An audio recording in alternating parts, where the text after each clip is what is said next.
श्रावणातला एकच दिवस असा असतो जेव्हा समुद्रही शांत होतो आणि माणसाचं नवीन काम सुरू होतं.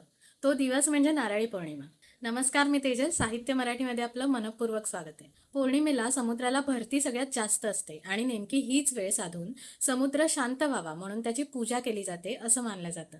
या पूजेत जो नारळ समुद्राला दिला जातो तो फेकला जात नाही, अलगद हातांनी सोडला जातो. कारण नारळ हे शुभत्वाचं, सर्जनशक्तीचं प्रतीक मानलं जातं.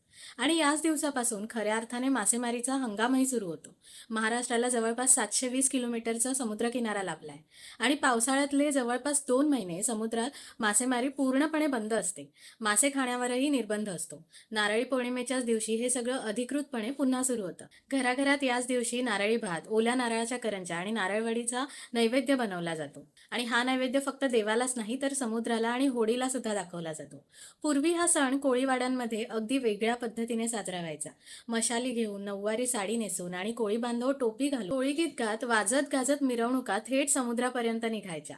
होळी स्वतःच्या हाताने रंगवली जायची, जाळी सुद्धा हाताने विणली जायची. अजूनही बऱ्याच ठिकाणी, बऱ्याचशा भागात कोळी बांधव हा सण अशाच प्रकारे साजरा करतात. तुम्हा सर्वांना साहित्य मराठीतर्फे नारळी पौर्णिमेच्या हार्दिक शुभेच्छा.